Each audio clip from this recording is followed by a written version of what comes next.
بسم الله الرحمن الرحيم، والحمد لله رب العالمين، والصلاة والسلام على أشرف المرسلين. السلام عليكم ورحمة الله وبركاته. والله وصلنا لحاجة خطيرة ياسر في تونس.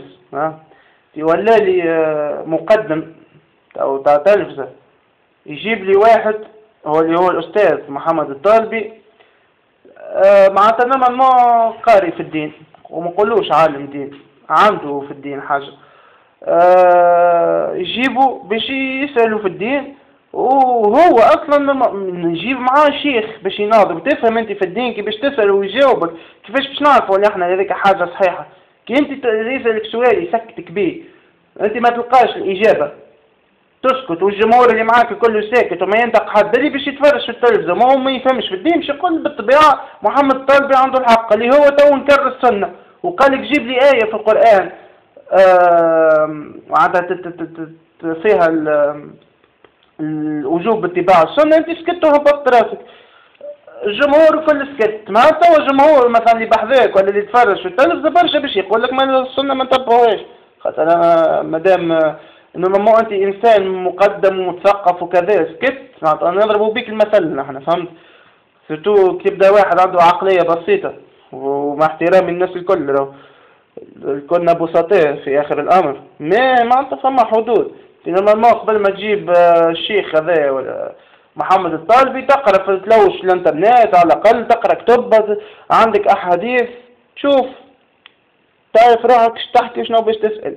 باقي قبل ما نشوفوا شنو الحكاية كيفاش صارت، ثم حديث بالله يحبكم تسمعوه، حديث تاع الرسول صلى الله عليه وسلم يحكي في الحكاية اللي صارت هذه تو. معناتها شوف سبحان الله علم غيبي، هذه أقوى دليل يحكي على الحكاية اللي صارت تو ما بين معناتها في الفيديو هذا تاع محمد الطالبي وش اسمه ونوفل الورداني، معناتها تخاسك بحذافيرها. شوفوا سبحان الله، معناتها هذا حديث لقاوه في صحيح أبي داود، معناتها عنده قرون من اللي تكتب، والحديث رقم 4604 وصححه الألباني، معناتها حديث صحيح عن المقدام بن معدي عن الرسول صلى الله عليه وسلم قال: ألا إني أوتيت الكتاب ومثله معه، ألا يوشك رجل شبعان على أريكته يقول عليكم بهذا القرآن، فما وجدتم فيه من حلال فأحلوه وما وجدتم فيه من حرام فحرموه، ألا يحل لكم لحم الحمار الأهلي ولا كل ذي ناب من السبع. وصدق رسول الله. الرسول صلى الله عليه وسلم تفسير الحديث: ألا أني أوتيت الكتاب ومثله. مثله هي السنة، الكتاب خاطر القرآن هو الأساس والسنة هي الفروع، فما حاجات آيات لازمها تأويلات من السنة. قال: ألا يوشك رجل شبعان على أريكته، تو كيما محمد الطالبي راهو ضارب الساعة كعبات بطيخ ولا فهمت قبل ما يطلع ومتكي على الأريكة، هذيك أريكة معناتها الفوتاي، هذاك يتسمى أريكة، ويقول عليكم بهذا القرآن، إذا كان لقيتوا فيها من حلال حلوه وإذا كان لقيتوا فيه من حرام حرموا إيكهو. ومعناتها عندكم الحق تاكلوا الحمار الآلي وكل ذي ناب من السبع، معناتها تاكل ذيب في الشارع اللي هو محرم راهو من السنة وفي الدين الإسلام.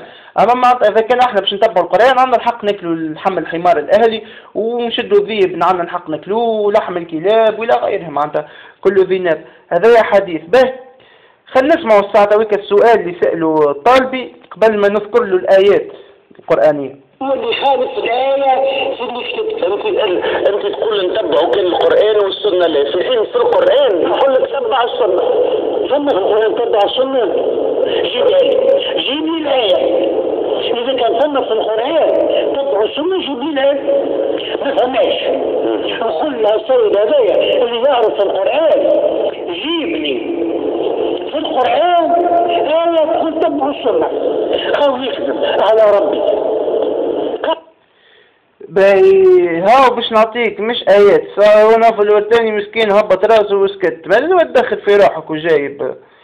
باهي قال الله تعالى في سورة الحشر الآية رقم 7: وما أتاكم الرسول فخذوه وما نهاكم عنه فانتهوا واتقوا الله إن الله شديد العقاب. ايش معناتها؟ حاجة جابها الرسول من أمر وقول وفعل خذوها، واللي قالكم ما تعملوهاش ما تعملوش، واتقوا الله أقالكم ما قالش الله سبحانه وتعالى ما أتاكم مني الرسول معناتها منقول من عندي أنا معناتها اللي هو القرآن، لا أتاكم به خاطر هو لا ينطق عن الهوى إنما هو وحي يوحى.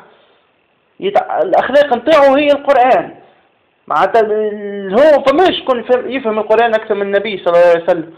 باهي وقال الله تعالى في سورة النور نعش الآية رقم قديه قل أطيعوا الله وأطيعوا الرسول فإن تولوا فإنما عليه ما حمل وعليكم ما حملتم وأن تطيعوه تهتدوا وما على الرسول إلا البلاغ المبين. الآية رقم 54 ولا 55 من سورة النور هذه.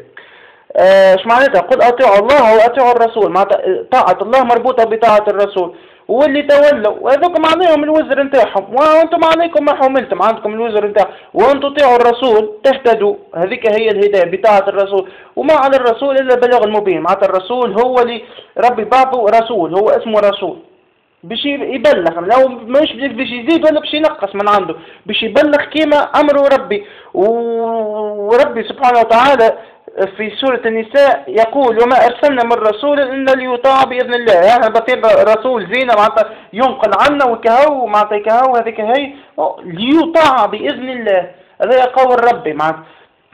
وقول الله تعالى في سورة النساء أيضا فلا وربك لا يؤمنون حتى يحكموك فيما شجر بينهم ثم لا يجدوا في أنفسهم حرجا مما قضيت ويسلموا تسليما. معناتها أنت ما تؤمن وتولي مسلم حتى تسلم نفسك لحكم الرسول صلى الله عليه وسلم. معناتها يقول لك حلال سي حلال، يقول لك حرام سي حرام، ما كانش مكشي مؤمن مهما حتى كان تأمن بالقرآن. هذا قول ربي، نتصور هذا أكثر حاجة معناتها فيها كما يقول لك ربي سبحانه وتعالى في كتاب من يطاع الرسول فقد أطاع الله، ما فيهاش حتى نقاش هذه.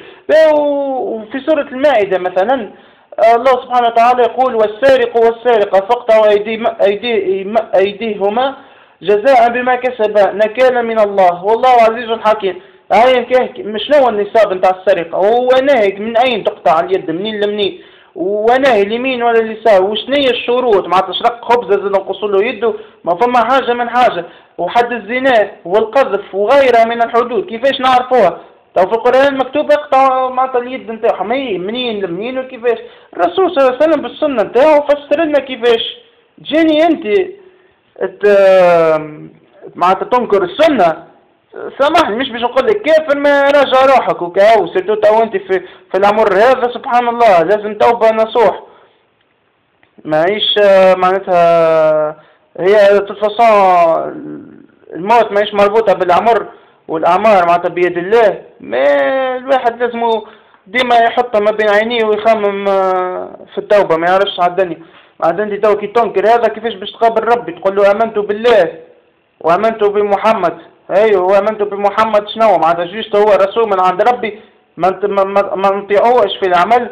بعد كي انت تقول لي فما احاديث منسوبه للرسول صلى الله عليه وسلم نقول لك فما احاديث الاف الاحاديث ما قالش الرسول، اما تحتها تلقى ضعيف مكتوبه ضعيف. فما علماء احاديث يضعفوا ويصحوا، فما الصحاح فما الضعيف فما كذا. فما علماء عديت عمرها في الجبل تعيش في الجبل وتعيش ندرافين عندهم لا تلافز لا شيء من آلاف السنين معناتها من بكري من قرون عندهم على الانترنت لا تعرف زمان كله الكتاب والصلاة والقراية وكاو.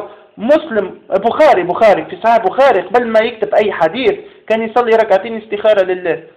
أنت تو مثلا قبل ما تطلع تحكي في التلفزيون صليت ركعتين استخارة، ما أنا عليك صليت ما أني معناتها صليت ولا ما صليتش ما تحكيش معناتها كما نقولوا احنا عن هواه هكاك ظهر لك راي، ما فحص ومحص وكون عندك بصيره حاول تفهم. انت كي تجي انت مسبق اصلا مش حاطط في مخك، حتى كان هو ذكر لك الايه نوفل الورداني نصورك تتفسرها بطريقه اخرى وتغلط العباد، وتجي العباد قاعده تغلط وبدات تنكر. هي السنه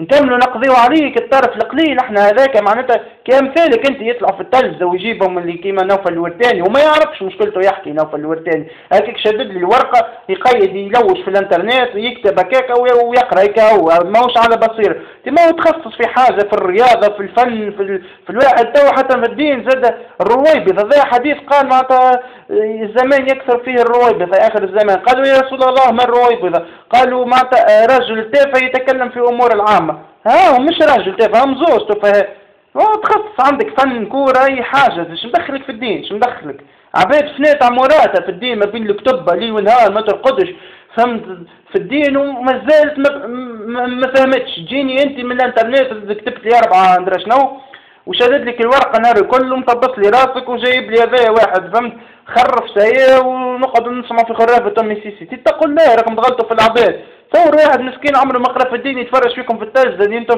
توا فما عباد التلفزة ولات مقدسة اللي راهو في التلفزة يقول لك احكي كان غدا تقول تطلعوا تقولوا لنا ندير شنو مش فما معناتها تونس هزت كوب ديمون طلع عباد الكل تقوم تزغرط في الشارع تتقوا الله يا ولادي سبحان الله والله سبحان الله شيء نتق لا يسامحوني كان زاد طولت عليكم خاطر كان باش نكملوا هكايا معناتها كل جمعة نهبط في فيديو من العوج اللي رافيت نولي فاضي شغل لا كان بالواحد والسلام عليكم ورحمة الله وبركاته.